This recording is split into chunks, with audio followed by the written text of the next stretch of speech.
এমনি তো মুখস্থ ছাড়াও ওনার কাছে বহু হাদিস ছিল লিপিবদ্ধ করা।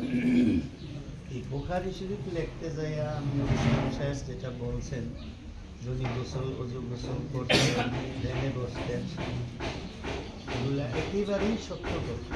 এমনকি এটাও পাওয়া যায় যে উনি প্রত্যেকটা হাদিস লেখার আগে নবীজিকে এইভাবে প্রশ্ন করতেন যে আল্লাহর হাবিব, আমি যে এটা লেখবো এটা আপনার হাদিস কিনা, আপনি যদি ওই যেটা উনি ইশারার কথা বলছেন, বাজেরা বলেন যে নবীজির সাথে ডাইরেক্ট কথাই বলছেন যে মুহাম্মদ ইবনে ইসমাইল তুমি এটা লেখো, এটা আমারই কথা।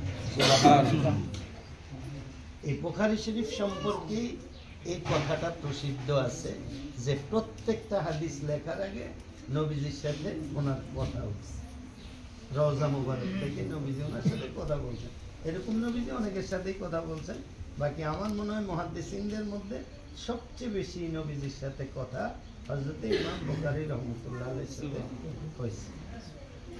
ইমাম বুখারী রহমতুল্লাহ আলাইহি বহু ব্যাপার আছে যেগুলো আপনারা উলামায়ে কেরামদের কাছ থেকে একের পর এক শুনছেন। উনি হাদিসগুলো লেখার আগে অনেক এহতিয়াত করছেন। বিভিন্ন মানুষের কাছে, যারা মানুষের কাছে সাহায্য চায়, যারা রাস্তাঘাটে অবাধে চলাফেরা করে, আলেম যদিও, এরকম হাজারো পরহেজগারি উনি এখতিয়ার করছেন। যদিও সহিহ হাদিস, কিন্তু ওই সহিহ হাদিসও উনি ওনার এই বুখারী শরীফের মধ্যে লেখেন না। যেগুলো সহিহ ঠিক আছে, কিন্তু আমি এটা লিখব, এটা ওনার ইয়ের মধ্যে আছে। যেমন ইমাম আবু হানিফা রহমতুল্লাহ আলাইহিও এমন ছিলেন। আবু হানিফা রহমতুল্লাহ আলাইহির ওস্তাদদের ব্যাপারে এরকম আছে যে ওনার হাজার হাজার ওস্তাদ। প্রশ্ন হইলে এত ওস্তাদের দরকার, একটু যার কাছে ব্যতিক্রম পাইছে ওনার কাছে আর উনি পড়েননি, কিছু বলেনও নাই, সোজা এখান থেকে চলে গেছেন অন্য জায়গায়, যে দরকার নেই। তো যাই হোক, আপনারা এমন এক পড়ার অবস্থানে চলে আসছেন, এটা আমাদের মাদ্রাসার ভাষায় শেষ সবক বলা হয়। এই হাদিসটা হযরতে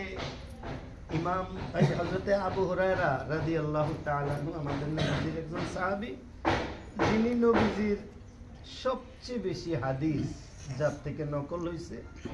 এমনকি নবীজি একদিন ওনাকে জিজ্ঞাসা করলেন, তুমি কে? তখন উনি নবীজিকে একটা পরিচয় দিচ্ছেন। নবীজি বললেন, আমি চিনলাম না। নবীজি আবার বললেন, তুমি না কে?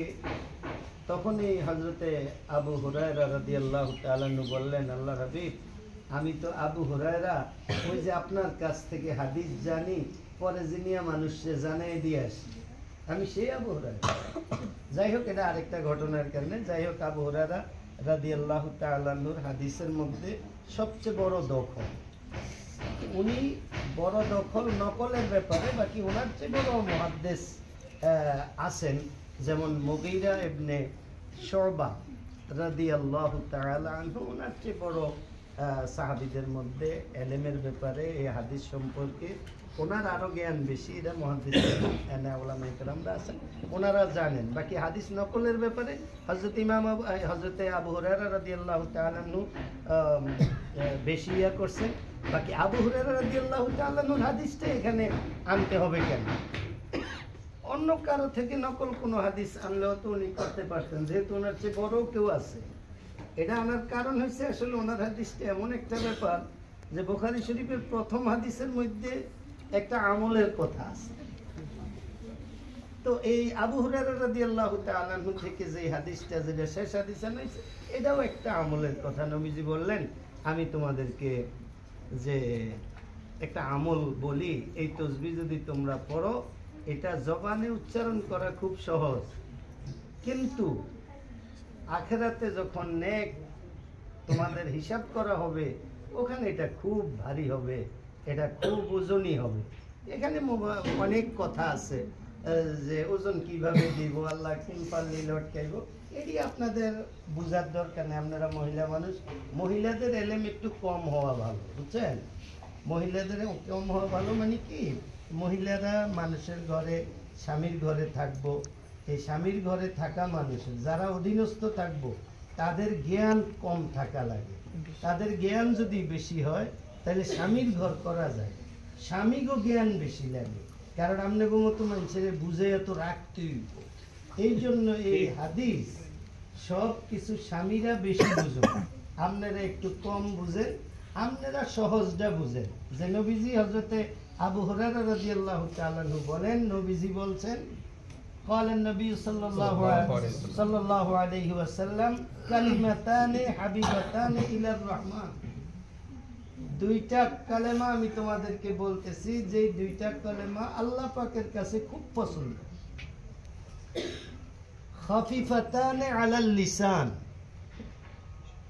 জবানের মধ্যে এটা খুব সহজ, একবারে আসান, বলতে কষ্ট হয় না, কিন্তু সাকিলাতান ফিল মিজান, যখন হাসরের ময়দানে নেক আমল হিসাব করা হবে ওখানে এই দুইটা কালেমা খুব ভারী হবে। দুইটা কালেমা হইল সুবহানাল্লাহি ওয়া বিহামদিহি সুবহানাল্লাহিল আযীম, সুবহানাল্লাহি ওয়া বিহামদিহি সুবহানাল্লাহিল আযীম। আল্লাহ পাক আমল করার তৌফিক দান করুন। হাদিসে আছে এই সুবহানাল্লাহি ওয়া বিহামদিহি সুবহানাল্লাহিল আযীমের বহুত ফজিলত আছে। কেউ যদি এটা নিয়মিত সকাল বিকাল পড়ে ওই ঘরের মধ্যে আল্লাহ পাক রিজিকের অভাব দূর করে।